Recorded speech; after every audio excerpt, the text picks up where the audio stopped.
దయాసాగర్, అట్లాగే social media Suresh, ఇంకా మిగతా చాలా మంది ఉన్నారు. మన మాస్టర్ హెడ్ మాస్టర్ గారు అందరూ ఇంకా చాలా మంది ఉన్నారు. స్టేజ్ మీద నాయకులందరూ కూడా అందరికీ ఇక పేరు మీదుగా నాకు అలవాటు పడుతూ ఉంటాం. మన గోపాల్ గారు అలాగే పేరు గుర్తొచ్చి చెప్తా ఉన్నాను. అలాగే ఈ కార్యక్రమానికి చేసిన అందరికి కూడా పేరు పేరున హృదయపూర్వక నమస్కారాలు. చాలా మంది చాలా అపోహలు ఉన్నాయి. ఈయన అభ్యర్థులు కావాలని ఎటువంటి అపోహపడద్దు. ఈయన అభ్యర్థి జగన్మోహన్ రెడ్డి గారు. ఆయన్ని యోగి రమేష్ గారిని నన్ను పిలిచి అప్పుడు ఎన్డీపీను రాము గారి ఇక్కడ కొంతమంది కూడా ఉన్నారు. ఆ రోజున తిరుపతిరావు యాదవ్ గారిని నేను ఇక్కడ మైలవరం నియోజకవర్గానికి అభ్యర్థిగా ప్రకటిస్తున్నాను అని చెప్పినప్పుడు మేమంతా ఉన్నాం. ఆ తర్వాత కొంతమంది ఈయన అభ్యర్థి కాదు, మళ్ళీ మారుతున్నాడు, అది ఇది అపోహలు ఉన్నాయి.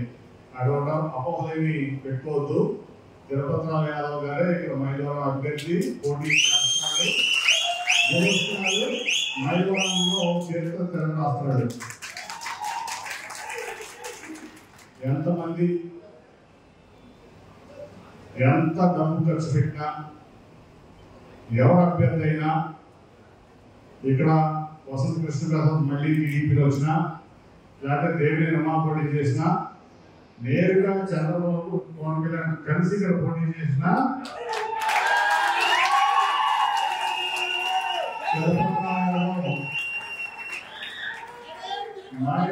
చరిత్ర తిరగరాస్తున్నాడు. స్వతంత్రం వచ్చిన తర్వాత 75 ఏళ్లలో ఒక బీసీ తరగతికి చెందినటువంటి తిరుపతిరావు యాదవ్ గారిని జగన్మోహన్ రెడ్డి గారు ఇక్కడ పెట్టారు. ఎవరైనా ఆయన మీద అనుకోండి. ఈ కాన్స్టిట్యున్సీ ఖచ్చితంగా 20,000 పైన మెజార్టీతో తెలుస్తున్నారు.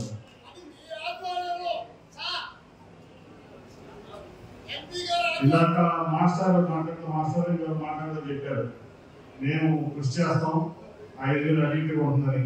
మీ అంతా ఓల్డ్ స్కూల్ మాస్టర్.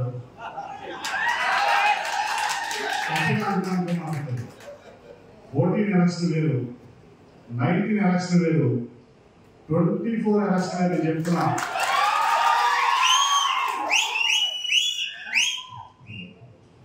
ఓటీన్ ఎలక్షన్ ఆ రోజు కొన్ని ఎమోషన్స్ మీద జరిగింది. యాక్చువల్గా అప్పుడు కూడా జగన్మోహన్ రెడ్డి గారికి గెలవాలి.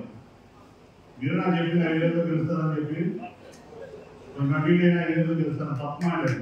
ఏమనుకోమండి, నేను కరెక్ట్ చేస్తాను. 20,000 దాని పైన. యాక్చువల్గా నిజం చెప్పాలంటే పోటీల్లో కూడా జగన్మోహన్ రెడ్డి ముఖ్యమంత్రి అవ్వాలి. కానీ అప్పుడు ఉన్నట్టు ఎమోషన్స్, ఈ కాంగ్రెస్ పార్టీ ఈ రాష్ట్రాన్ని మోసం చేయడం, అట్లాగే ఈ రాష్ట్రానికి ఒక అనుకూలమైన ముఖ్యమంత్రి అని చెప్పి మీడియా ద్వారా నమ్మి ప్రజలందరూ కూడా చంద్రబాబు ముఖ్యమంత్రి చేశారు. తర్వాత చంద్రబాబు నాయుడు గారు పూర్తిగా విఫలమయ్యారని తెలుసుకుని ప్రజలు నిజంగా మనం మోసపోయామని చెప్పి జగన్మోహన్ రెడ్డి గారు ముఖ్యమంత్రి చేశారు. ఆ రోజు చంద్రబాబు నాయుడు ప్రజల నమ్మకాన్ని వమ్ము చేశాడు. సరే మళ్ళీ ఒకసారి ఛాన్స్ ఇద్దాం జగన్మోహన్ రెడ్డి గారికి అని చెప్పి ప్రజలు జగన్మోహన్ రెడ్డి గారికి ఛాన్స్ ఇచ్చారు. జగన్మోహన్ రెడ్డి గారు ప్రజల నమ్మకాన్ని నిలబెట్టుకున్నాడు. ఈ రోజున రేపు ఎలక్షన్ చేసిన దానియో తిరుపతిరావు యాదవ్ ఇంకోళ్ళ కాదు, కేవలం ప్రజలకి జగన్మోహన్ రెడ్డి గారి నమ్మకమే ఈ ఎలక్షన్ గెలిపిస్తుంది. నువ్వు నేను అదే చెప్తున్నా, తమకు సైలెంట్ ఉంటుంది. ఏంటంటే డిస్టర్బ్ చేస్తే మా మైండ్ లో చాలా వెళ్ళిపోతా ఉంటాయి. ఉత్సాహం అయితే తర్వాత తెలుసుకుంటుంది. ఏంటంటే నేను అందుకే చెప్తున్నా, అంత ధీమాగా ఎవరు వచ్చి 100 కోట్లు ఖర్చు పెట్టినా, నేరుగా పవన్ కళ్యాణ్ చంద్రబాబు గారు వచ్చి మైలవరం ఎదురు ఉంచున్నా, తిరుపతిరావు గారి గెలుపుని ఎవరు ఆపలేదు. మా శివరాం ప్రసాద్ గారిని తీసుకొచ్చారు. ఆయన యాక్చువల్గా 3 నెలల నుంచి ఆఫీస్లో మీరు వ్యవహారాలు చూడండి అని చెప్పి నేను చెప్పాను. చెప్పిన తర్వాత పాపంతో ఆయన యాక్చువల్గా ముందు కూడా ఎవరిస్తున్నా నేను ఢిల్లీలో ఉన్నా, ఎక్కడో ఏ మీటింగ్లో పోయినా పొద్దున్న సాయం దాకా ఈ పార్లమెంట్లో వెళ్ళి అవ్వచ్చినా సరే మరి అన్ని పనులు కలెక్టర్ ఆఫీస్లో పైన, ఎస్పీ ఆఫీస్లో పైన, సిపి ఆఫీస్లో పైన లేదా ఎక్కడున్నా కానీ ఏ పనులు చూడాలని పెట్టి పని చేయించి తీసుకొచ్చేవాడు. అటువంటి వ్యక్తిని కావాలని చెప్పి నేను మీ అందరికి పరిచయం చేద్దాం అని చెప్పి నేను తీసుకొచ్చాను. ఆయన నాకు చెప్తా ఉన్నారు, మీ అందరికి ఎందుకు చెప్తున్నా విషయం, జగన్మోహన్ రెడ్డి గారు సంక్షేమం ఒకే చేసినట్టు మీరు అనుకోవద్దు. 2.5 లక్షల రూపాయలు సంక్షేమం చేశారు. అంటే మా కార్యకర్తలకి నాయకులకి ఏంటంటే ఒక రకమైన అపోహ ఉంది. ఏంటంటే అపోహ, ఈనాడు పేపర్లో రాస్తున్నారు, జ్యోతి పేపర్లో రాస్తున్నారు, టీవీలో మోగుతున్నారు, లేకపోతే సోషల్ మీడియాలో అభివృద్ధి జరగలేదు రాష్ట్రంలో, అభివృద్ధి జరగలేదు రాష్ట్రంలో, అవేమీ లేదు, ఈ రాష్ట్రం నాశనం అయిపోయింది, ఈ రాష్ట్రానికి మళ్ళీ చంద్రబాబు వచ్చేస్తున్నాడు చెప్తున్నారు. నేను నిన్న అసలు ఇవన్నీ మా ప్రాంతం వదిలిపెట్టాను.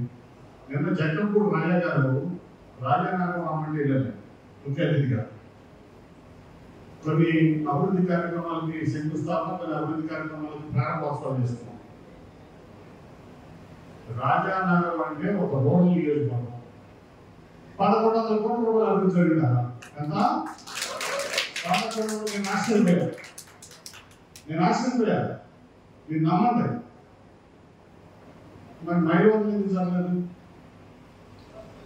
మైలవరంలో జరగలేదని చెప్పి ఇక్కడ ఎమ్మెల్యే ఎందుకు అంటున్నాడు? నాకు ఆత్మీయుడే కానీ పార్టీలు ఆ రోజు కూడా మీరు చూశారు, 200 లక్షల్లో ఆయన పార్టీ అయింది, ఆయన నా పార్టీ నాది. ఇవాళ చెప్తారు వాళ్ళు వైఎస్ఆర్ పార్టీలో ఉన్నా, మీ ఎమ్మెల్యే అభివృద్ధి లేదని ఎందుకు అంటున్నాడు? ఎందుకు చేయించుకోవాలి అంటే నేనేమన్నది, సమర్థత లేదన్నా మీ ఎమ్మెల్యేకి, ప్రెసిడెంట్ ఎమ్మెల్యే ఏమన్నా పక్కన నందిగం నియోజకవర్గంలో అభివృద్ధి జరుగుతుంది. మీరు అడగండి, మీ పక్కన నియోజకవర్గం కదా, మీ ఎమ్మెల్యే గారు సొంత ఇల్లే కదా, ఎక్కడున్నాయి సొంత ఇల్లు? హైదరాబాద్ కదా. అరుణ్ కుమార్ దగ్గర ఎమ్మెల్యే జగన్మోహన్ రావు తేడా తెచ్చుకోండి, ఎంత జరిగింది అక్కడ అభివృద్ధి? మీ మహిళలు ఎందుకు జరగలా అంటే నువ్వు అంటున్నావు జరగలేదు, ఎందుకు జరగలా? నేను స్ట్రైట్ కోసం అసంతృష్టిస్తామని అడుగుతున్నాను, ఎందుకు జరగలా? జగ్గేపేటలో ఉదయకుమార్ గారు ఆయన అడిగి తీసుకుంటాడా ఎంత అభివృద్ధి జరిగింది? మీ దగ్గర ఎందుకు జరగలా? మొన్న ఉదయకుమార్ గారు 150 అడుగులతో జాతీయ జెండా గవర్నమెంట్ అంతా ప్రారంభోత్సవం చేస్తే నేను వెళ్ళా. సెంట్రల్ లైటింగ్ పెట్టించాడు నగరం అంతా. అక్కడ ఒక లేక్ చెరువు ఉంటే దాన్ని అంతా బ్యూటిఫై చేశాడు బ్రహ్మాండంగా. అదేది మన హుస్సేన్ లేక్ లాగా, అది పెద్దది కాకపోయినా అట్లాగే అనేక కార్యక్రమాలు చేశాడు ఆయన. నీవు ఎందుకు తెచ్చుకోవాలి ముఖ్యమంత్రి గారికి అభివృద్ధి? 1100 కోట్ల రూపాయలు రాజానగరానికి అభివృద్ధి ఇచ్చినప్పుడు ముఖ్యమంత్రి గారు నువ్వు నీకెందుకు ఇవ్వలేదు? నువ్వెందుకు తెచ్చుకోలేకపోయావు? నువ్వెందుకు చేపిస్తావు?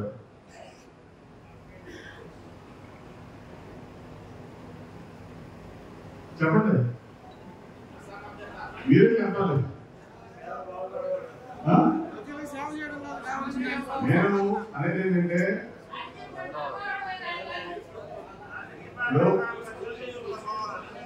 నేను అనేది ఏంటంటే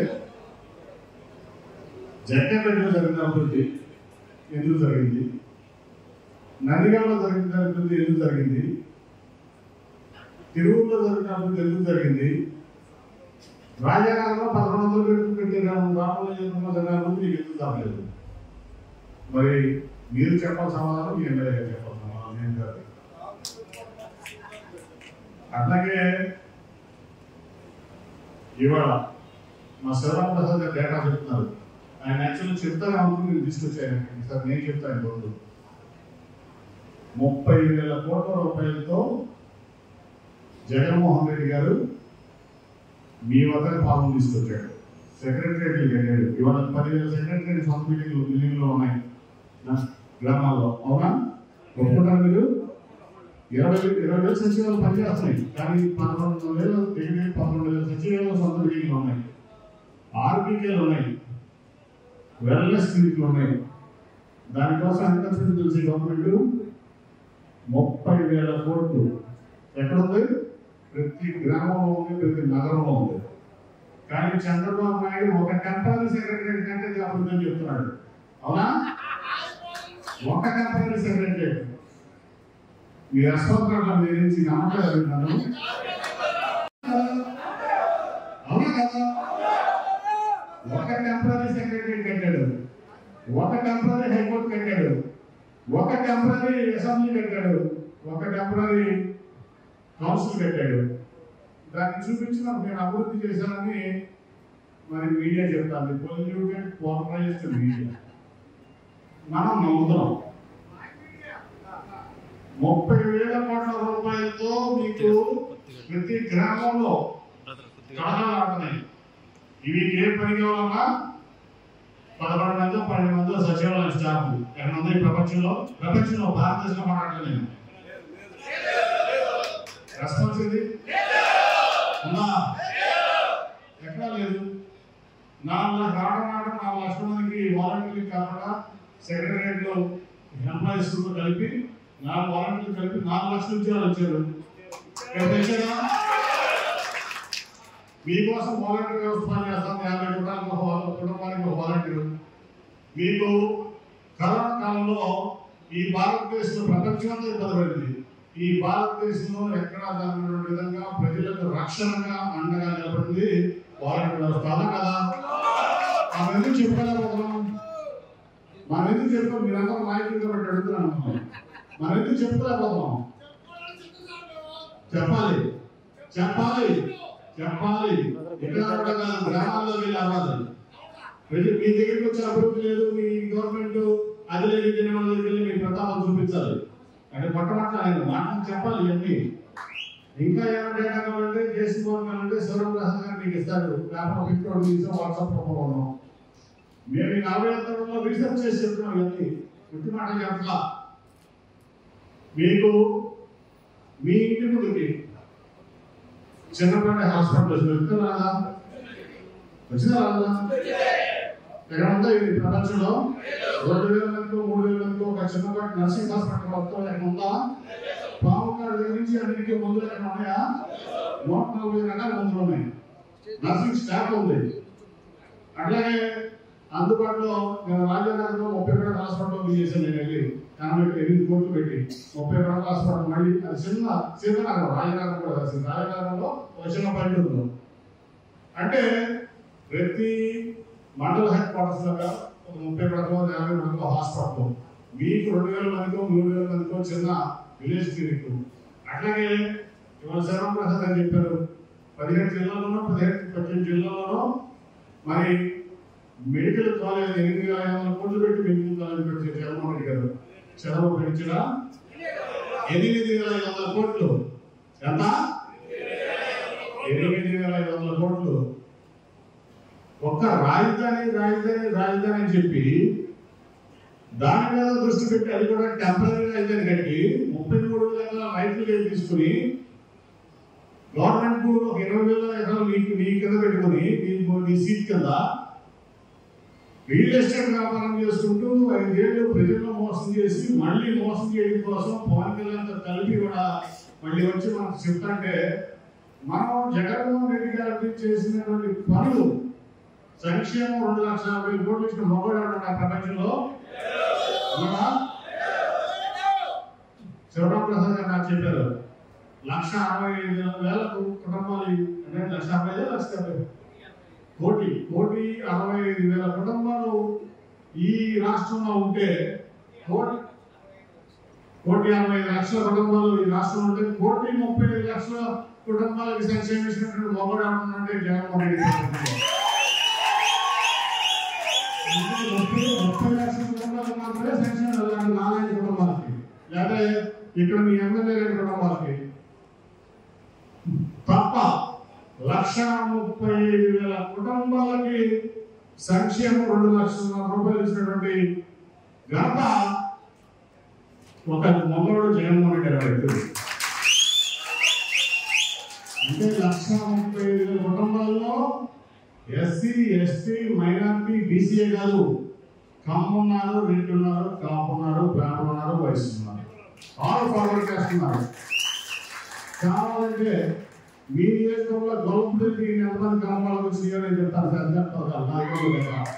నా దగ్గర కదా ఎంతమంది రెడ్డి కుటుంబాలు వచ్చారు రాని పెట్టినాడని చెప్తారు, ఎంతమంది కాపు కుటుంబాలు వచ్చినా కాబట్టి పవన్ కళ్యాణ్ చెప్పడానికి అందరికీ డేటా ఉంది. ఇవాళ ఇంగ్లీష్ మీడియం చదివిస్తుంటే నేను మొన్న చెప్పా, స్కిల్ డెవలప్మెంట్ ప్రోగ్రామ్ అయితే ఇంగ్లీష్ కమ్యూనికేషన్ స్కిల్స్ వల్ల మన పిల్లలు ఉద్యోగం రావడం కానీ ఉద్యోగం వస్తే జీతం తక్కువ జీతం రావడం జరుగుతుంది.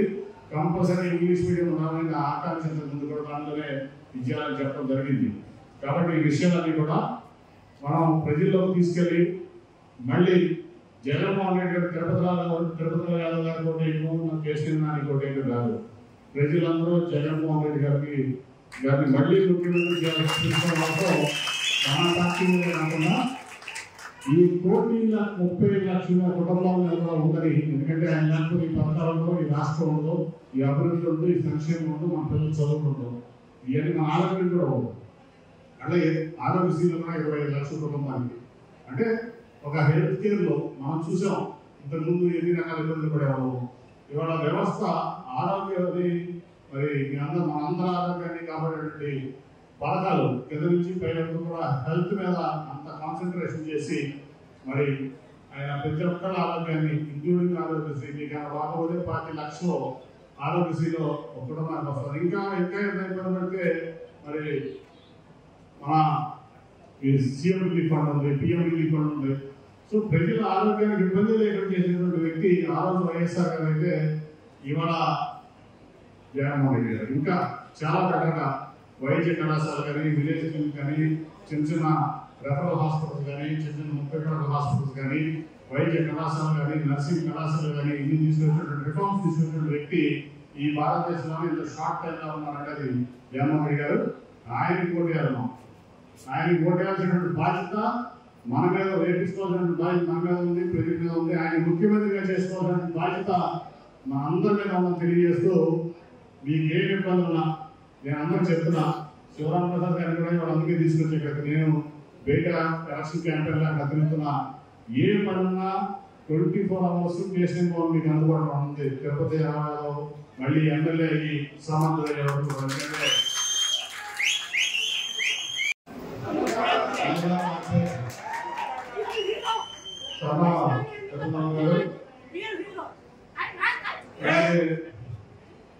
సోదరుడు జోగి రాము గారు, మన నాగిరెడ్డి గారు, అలాగే మన రాంబాబు గారు, లింగంనేని శివరామప్రసాద్ గారు, అలాగే మన చైర్మన్ అభ్యర్థి, కొనపల్లి మున్సిపాలిటీ చైర్మన్ అభ్యర్థి గుంజా శ్రీనివాస్ గారు,